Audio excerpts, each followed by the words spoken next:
এক গ্রামে ছিল এক শান্ত স্বভাবের গরু। নাম তার ভোলা।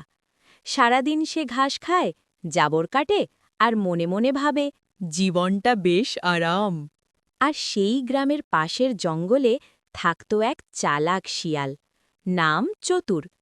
চতুরের কাজই হল নতুন নতুন ফন্দিয়াটা। একদিন চতুর দেখল ভোলা গরুটা মাঠে একা একা ঘাস খাচ্ছে। শিয়াল ভাবল, এই গরুটাকে একটু বোকা বানালে আজ পেটও ভরবে, মজাও হবে।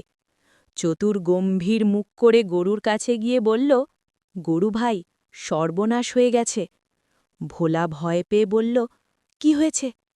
শিয়াল ফিসফিস করে বলল, আজ রাতে নাকি আকাশ থেকে গরু ধরার বৃষ্টি হবে। ভোলা চোখ বড় বড় করে বলল, বৃষ্টি? গরু ধরার? হ্যাঁ।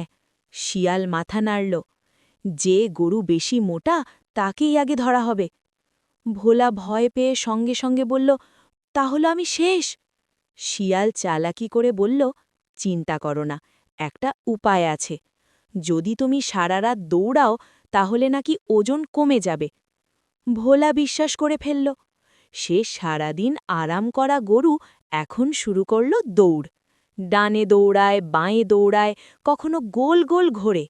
গ্রামের লোকজন অবাক, এই গরু আজ ম্যারাথন দৌড়াচ্ছে কেন? এদিকে শিয়াল গাছের নিচে বসে হেসে গড়াগড়ি খায়। আজ তো গরু জিম খুলে ফেলেছে। কিন্তু হঠাৎ ভোলার চোখ পড়ল পুকুরে নিজের প্রতিবিম্বে। সে দেখল সে দৌড়াচ্ছে আর শিয়াল আরামে বসে আছে। ভোলা থেমে গিয়ে বলল, এই শিয়াল, তুই তো একদম শুকনো, তুই দৌড়াচ্ছিস না কেন? শিয়াল ঘাবড়ে গিয়ে বলল, আরে না না, আমার ওজন এমনিতেই কম। ভোলা এবার বুদ্ধি পেল।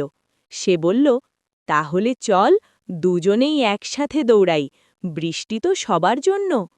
এই কথা শুনেই শিয়ালের মাথায় বাজ পড়ল। সে দৌড়াতে শুরু করল, কিন্তু গরুর সঙ্গে পাল্লা দিতে গিয়ে সোজা গিয়ে পড়ল কাদার গর্তে, ছপাস। ভোলা হেসে বলল, ওহে চতুর, আকাশ থেকে বৃষ্টি